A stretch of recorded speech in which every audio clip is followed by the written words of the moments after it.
Hello, everyone, and welcome to another conversation hosted by Net Zero Compare. Today, we are joined by Dr. Christian Komor, a climate author and Earth system strategist focused on carbon removal, science driven policy, and building more resilient communities. In this discussion, we'll look at where carbon removal actually stands today, what's realistic versus overstated, and how businesses and policymakers should think about climate action in practical terms. Christian, thanks for joining us today. Thank you. It's great to be here. My pleasure. To start, can you briefly walk us through your background and what led you to focus specifically on carbon removal and Earth system strategy? Let's ground the conversation first so listeners can understand the perspective you're bringing and how it connects to real world systems, not just theory. I'll try to be as brief as I can. And I started from a very real world perspective. When I was in high school back in the 1970s, I wrote an op-ed article on the dangers of concrete and in terms of carbon emissions. So that was a long time ago, even before James Hansen gave his famous speech to Congress or deposition to Congress on climate change and the dangers we were running into there before the ozone hole in that same decade. I really got most interested or most fired up during 2015 when I was out photographing on the Colorado River and ran into the massive facilities for fracking that had been built within a few hundred yards of the Colorado River, and started to learn about the effects on the release of greenhouse gases. And then I worked with after suing the government, U.S. government twice in federal court. I ended up consulting with the White House Office of Climate Policy and several of the congressional offices, and running for governor. Now is my second run. I'm running for governor this year in Colorado. Unfortunately, as a write-in candidate, because here in our country, it's very difficult if you're not a millionaire, it's very difficult to run for office. So, anyways, that's where I follow the news. that's why. Yep. So that's pretty much my background. I've written several books, and our website for the campaign is K, the number 4, GOV.com. And we'll make sure also to include it in the description of this episode for our audience, so no worries about that.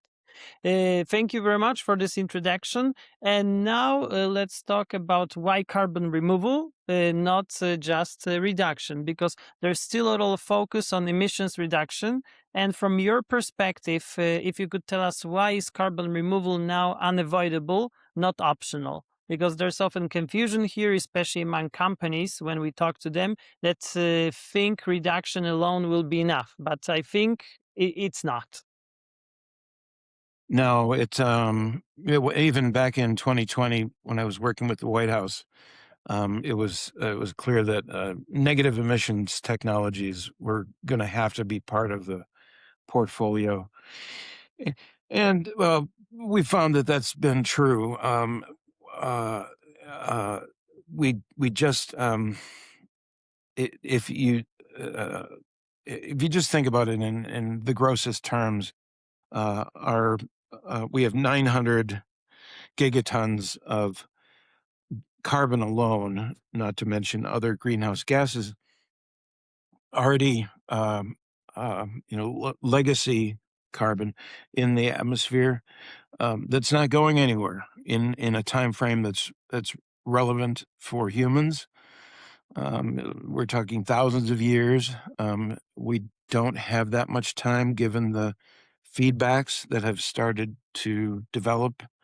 Um, we're predicting, and actually, my predictions have been more spot on than uh, uh, a lot of other folks. We're predicting that by in about 7 years, 7 to 10 years, the Earth is going to take over for us, and global heating will no longer be an anthropogenic activity. It's going to be in the hands of Mother Earth, as we see the ocean currents starting to get destabilized, and methane being released from permafrost, and new soil microbes, carbon-releasing microbes cropping up in the soil. The Earth is now climate change is going to become more an issue of the feedbacks uh, uh, in Earth systems rather than carbon that we're putting up there. So even, well, we've got too much carbon in the atmosphere. There's too much legacy carbon already. Our ship is already sunk. It's just a question of if we're going to be able to patch it and save it. We don't have time for, um, and it doesn't make any difference. If I reduce my carbon footprint now, that would have been great decades ago. Now it doesn't matter. There's too much carbon in the atmosphere, and it's not going anywhere. Oh, I hope that you will not leave us in this gloom and doom. Let's hope there is still some hope for humanity. But if I understand correctly, you claim that it's already irreversible, right?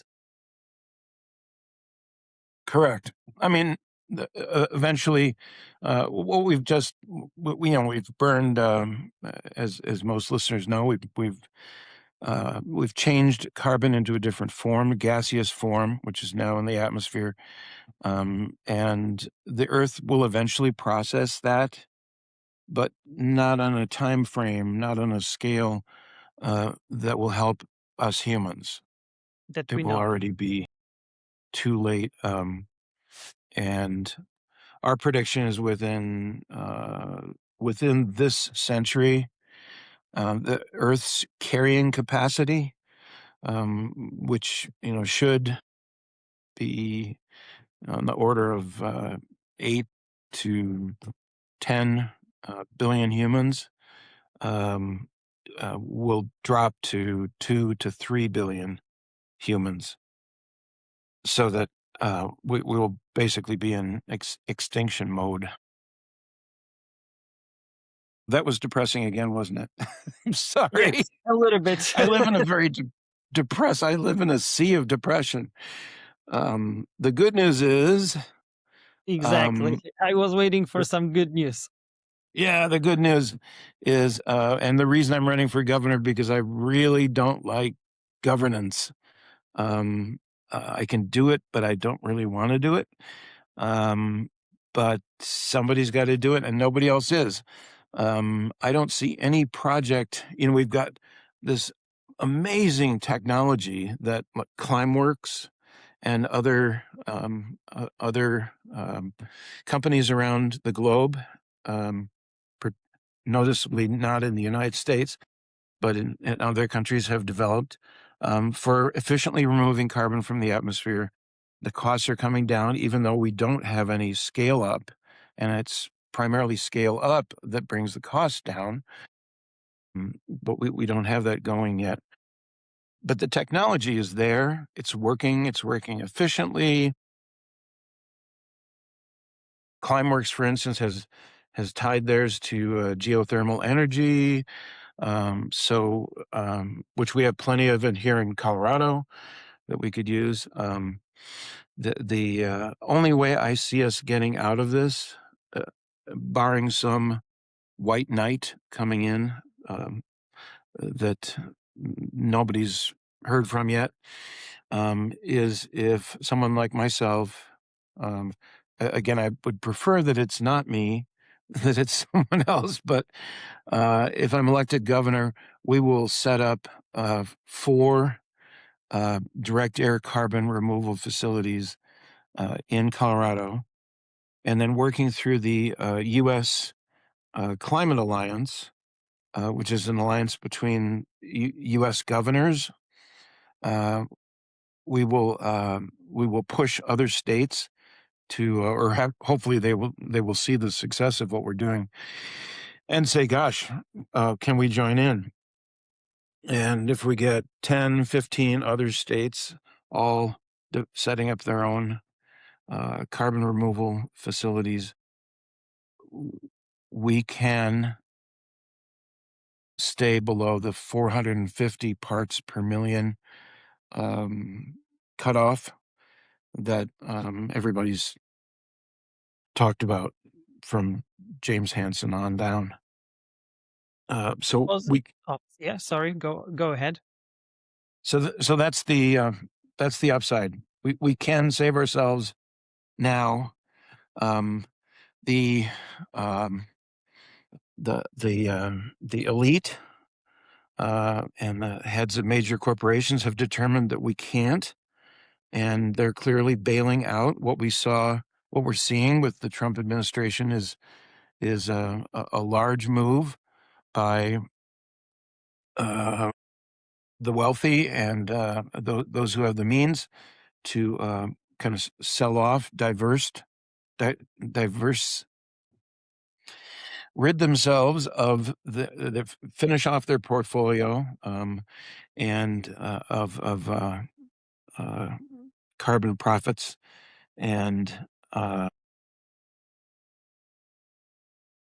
find some way of sheltering themselves through what they see as the coming apocalypse, if you want to use that term. Um, so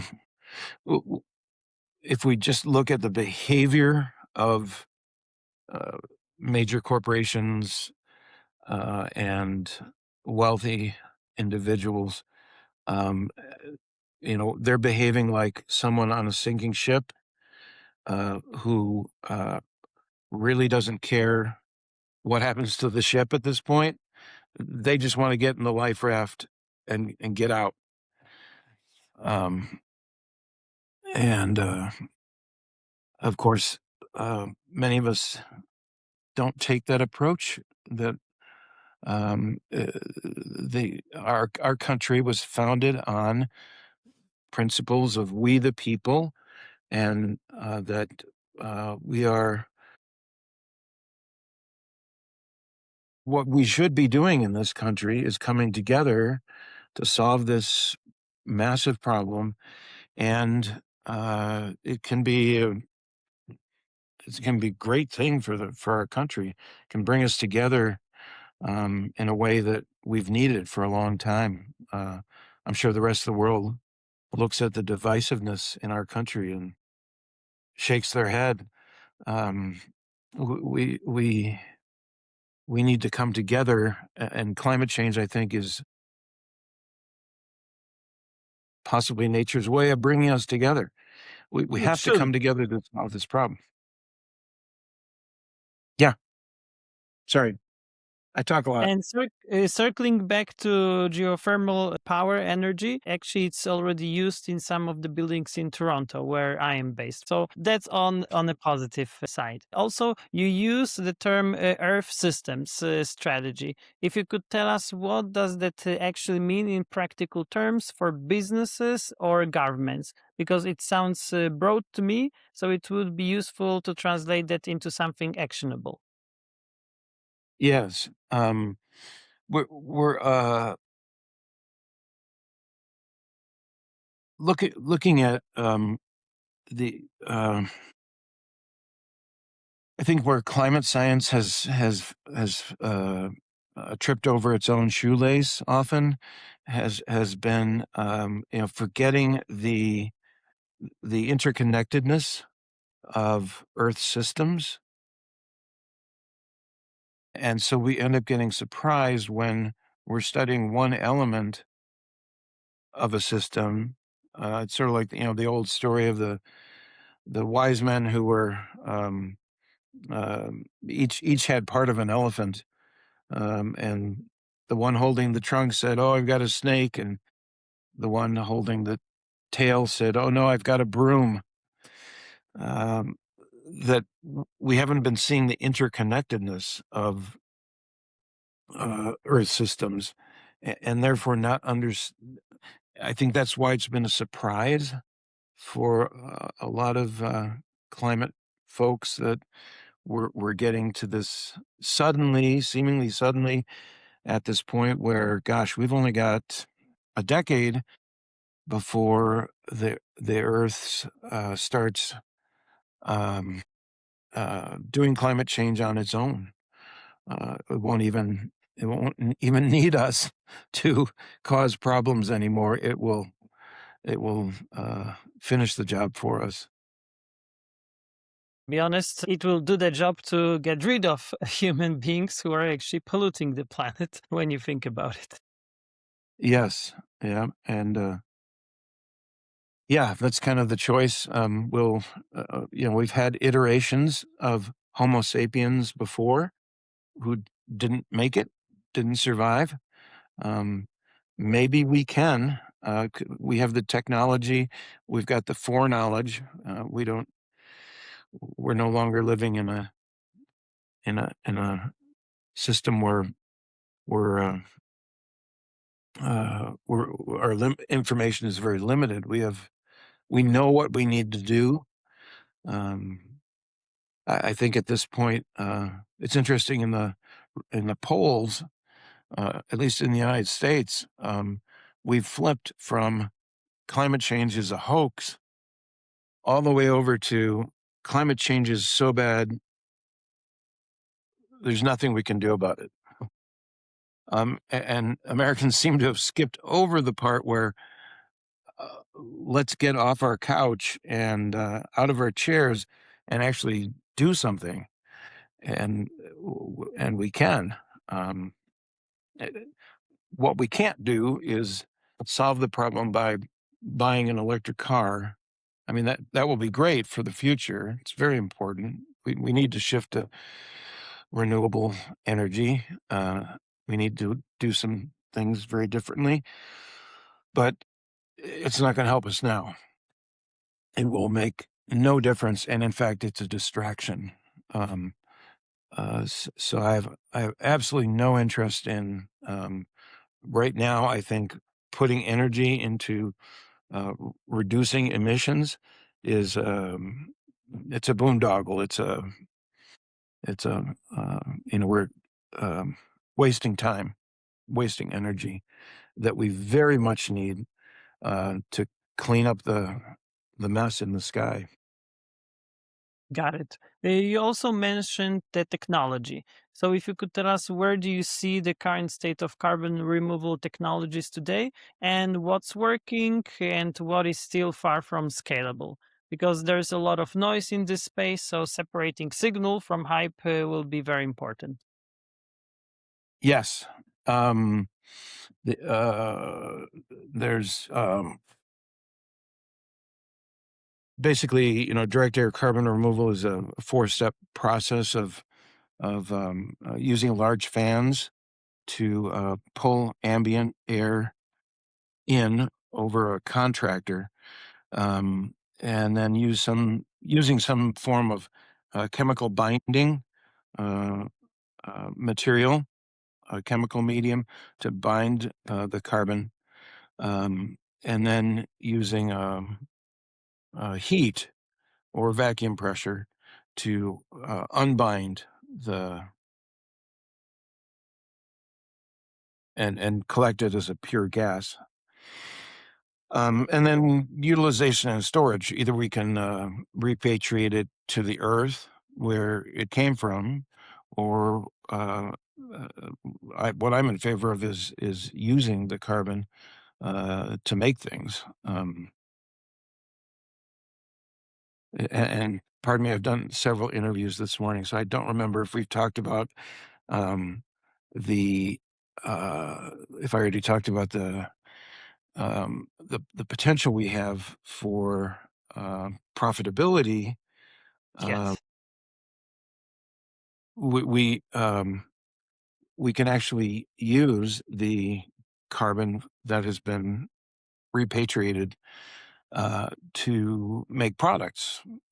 Anything from many things from bridges to jet fuel to building materials to my favorite, which is biodegradable plastic.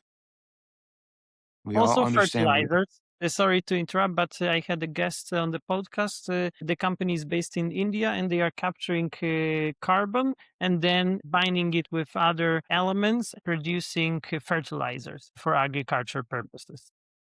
Absolutely. So the Yes. technology Yes. is already there, as they told me. The money is the problem, so the funding. Correct. Which is why we need to move to, um, in the 1950s, the United States decided that we needed an interstate highway system.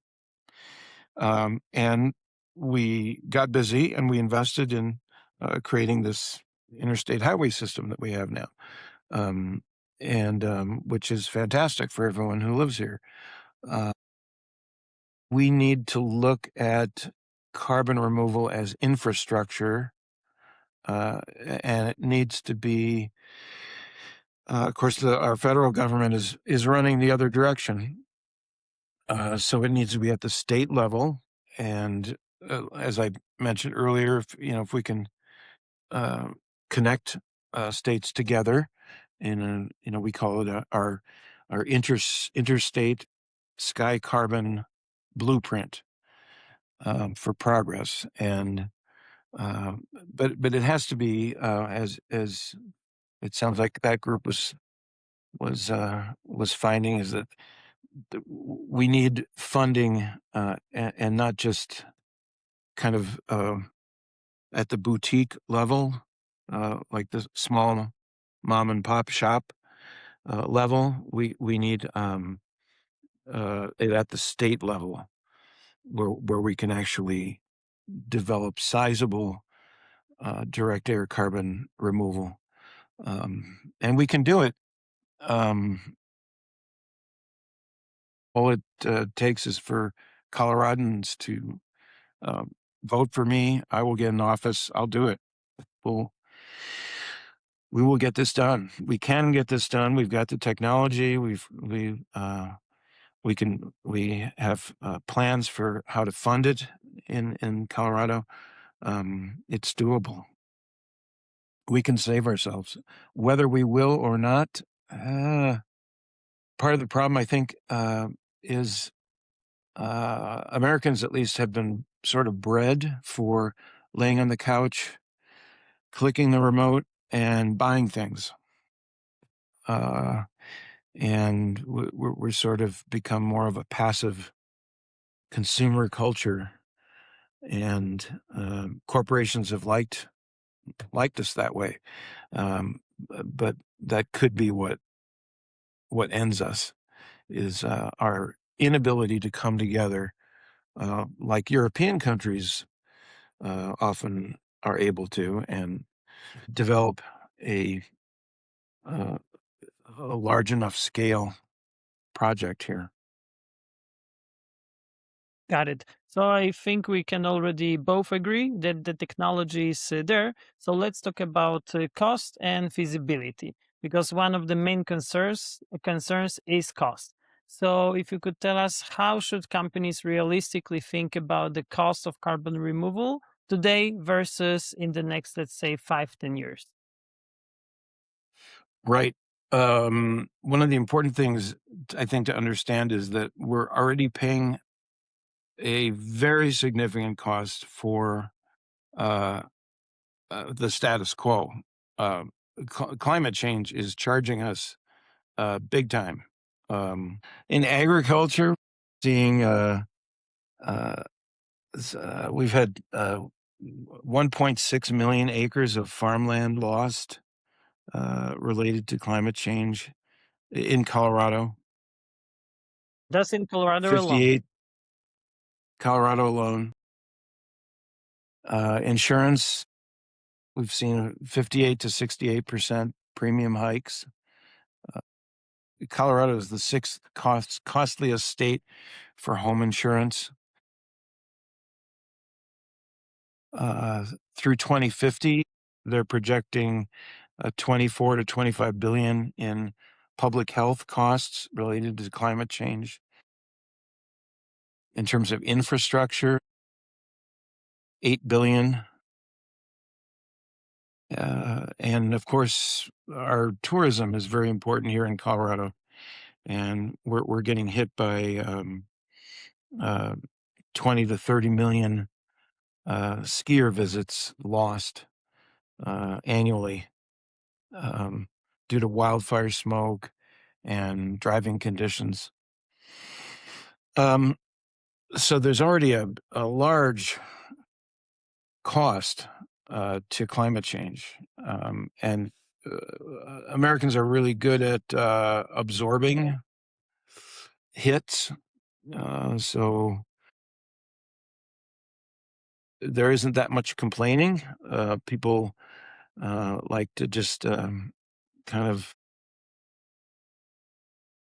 have a stiff upper lip and get through these costs, but eventually it becomes too expensive to allow climate change to just continue the way it is. You've already mentioned the importance of regulations. So let's talk now maybe about policy versus market forces. So, in your view, what's currently more important in driving adoption, policy and regulation, or maybe market demand from companies and investors? Um, by far, policy. We we need we need government to get on board. It's again not clearly not going to happen on a national level in the United States, at least not for another 3 years. But it can happen at the state level.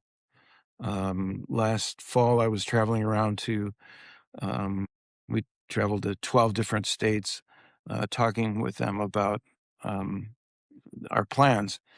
And I met with state legislators, and there's a lot of interest and energy. Um, Policymakers just don't know what to do. They don't. Um, I think a lot of folks aren't thinking big enough at this point. And again, like you mentioned earlier, we're seeing these smaller operations. Um, Again, like you could consider Climeworks a small operation at this point, um, that are doing a great job, but they need to be upscaled, and that comes through, uh, at least in the United States, through policy. We've got to get our policies in line with the science. Of course, the Trump administration has done its best to to blind us to the science. Again, because they seem to be representing that cabal of very wealthy who are planning to get off the ship. So they don't want the common people to see what's happening. Um, it's if you're going to jump off the Titanic, it's better if you can get to the lifeboats first, and the people below decks just keep playing cards and listening to the radio, so they can go peacefully. Yes, doom and gloom, but when you observe what's going on around the world at the moment, this is how it actually looks like. So I agree with that statement, unfortunately. You emphasize immediate carbon removal. You've already mentioned that a few times. So if you could tell us, what does immediate action actually look like today for a company or a government? Because as we know, in reality, many organizations delay action, waiting for better solutions, but those solutions might never come.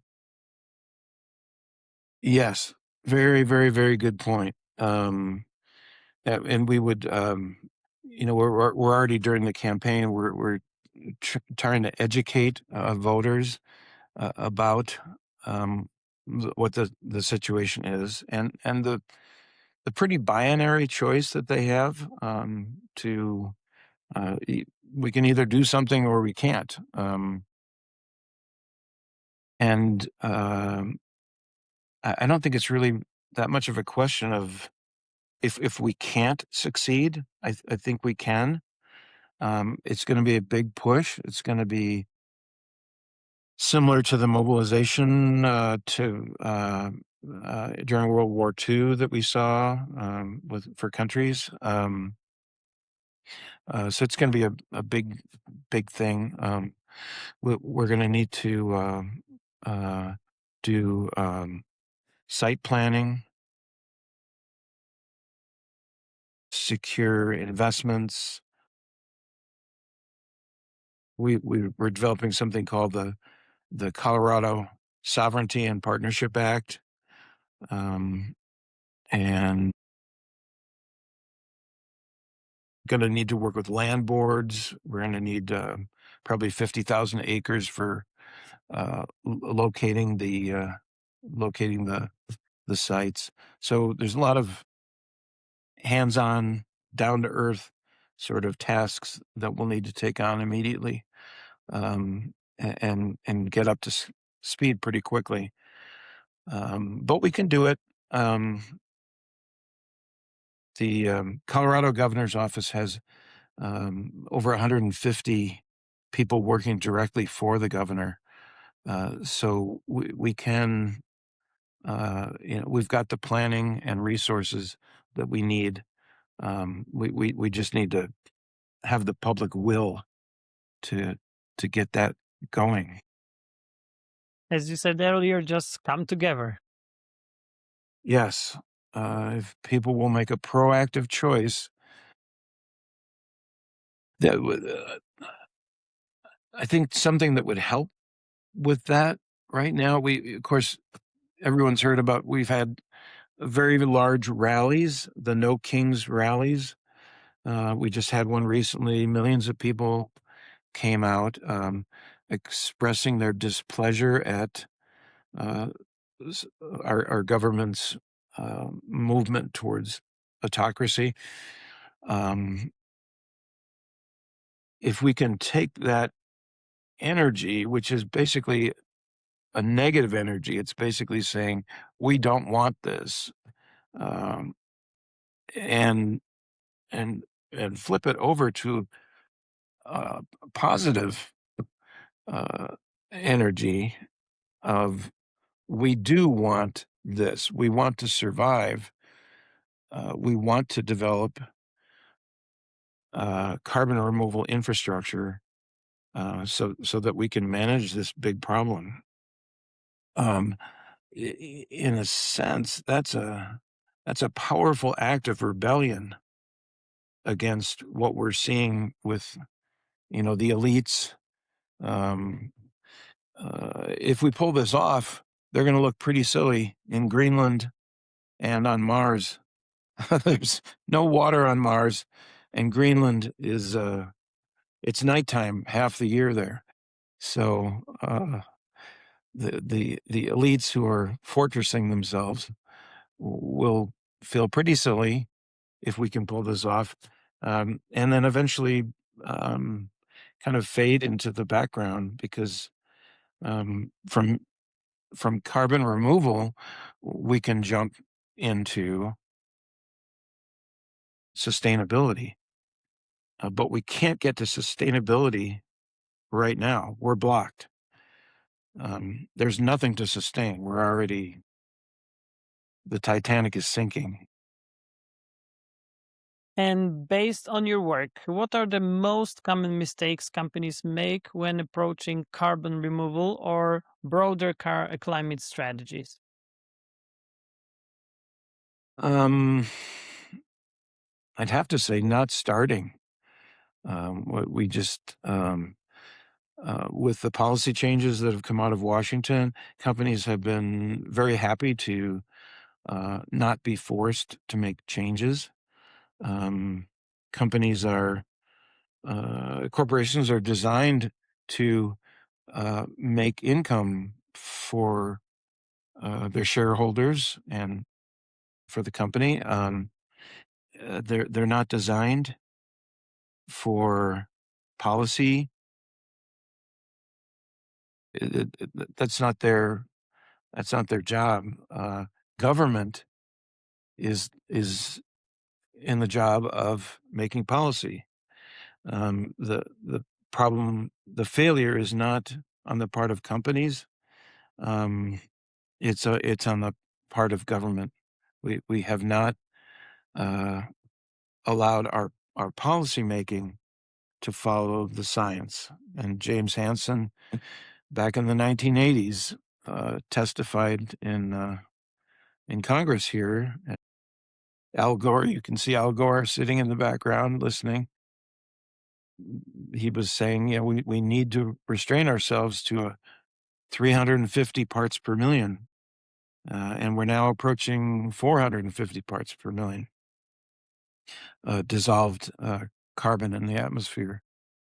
We've let policy slide, um, and it has to stop here. It has to stop now. So, if I understand correctly, you claim that if there is no policies, regulations in place, companies will not take the lead and companies will not start implementing different sustainability actions themselves, right? Because I had a few guests on the podcast already, and they argued that there are companies and more of such companies that actually the regulation is not the main driving force.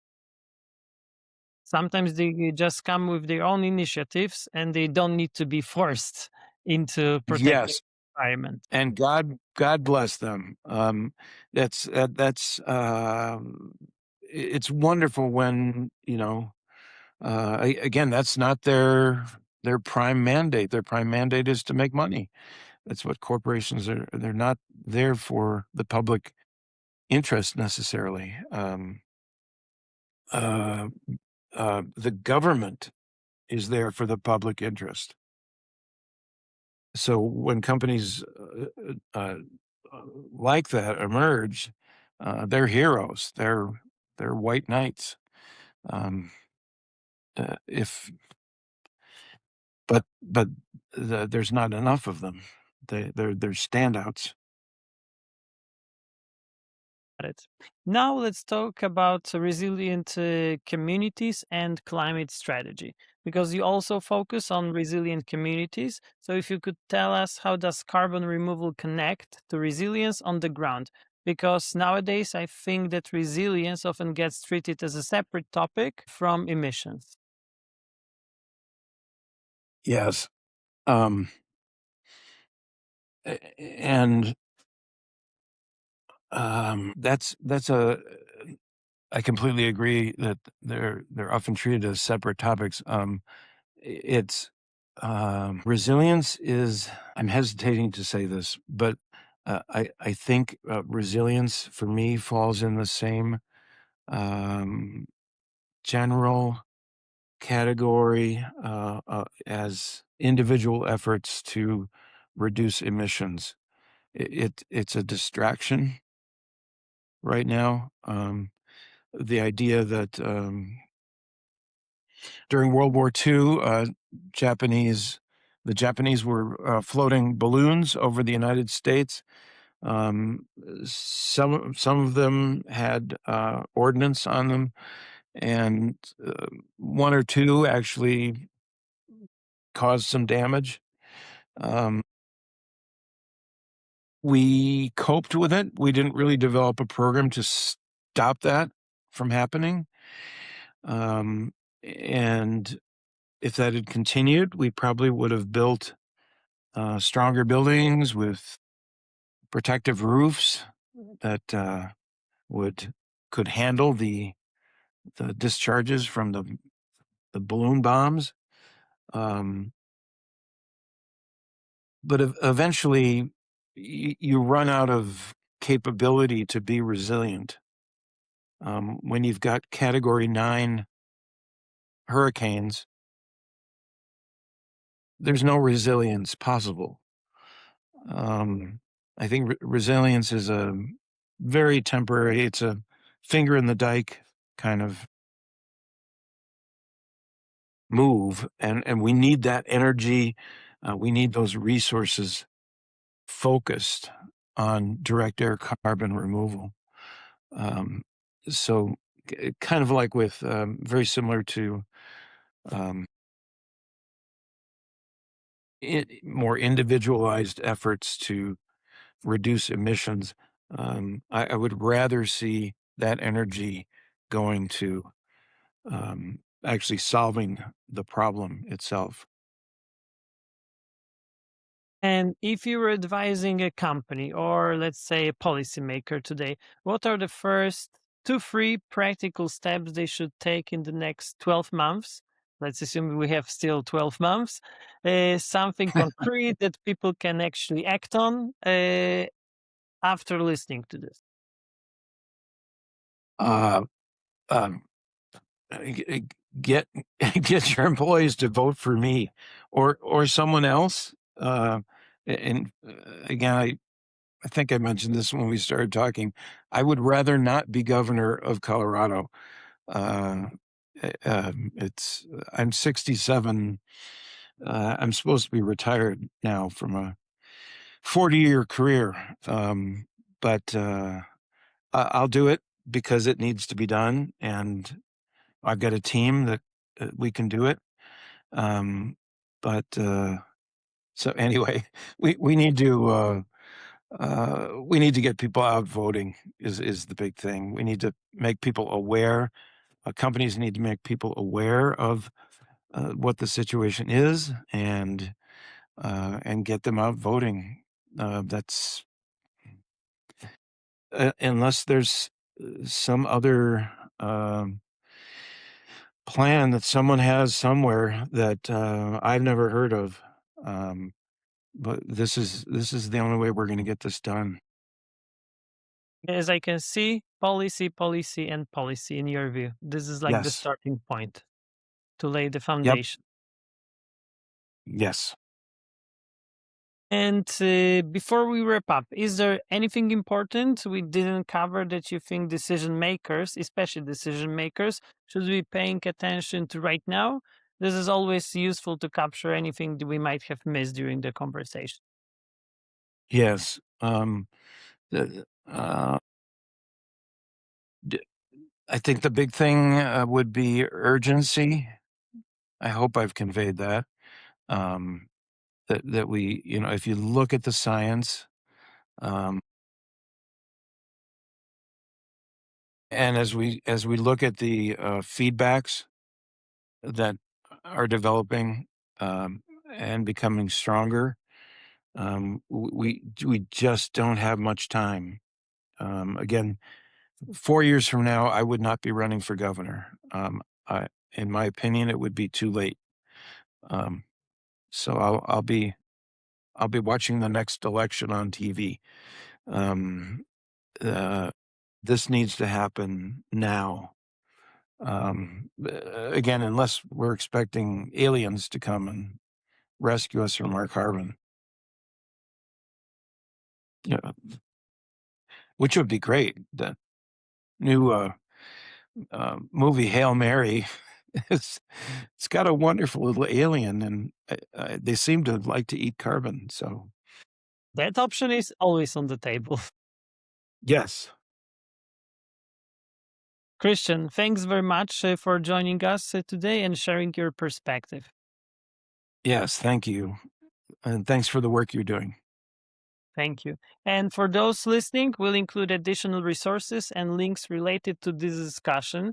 If you found this conversation useful, you can find more interviews like this on Net Zero Compare. Also, we started publishing a weekly newsletter covering the most relevant developments from the past week across sustainability, energy, and climate tech. You can subscribe for free, and more information is available on netzerocompare.com. Thanks for listening, and we'll see you in the next one.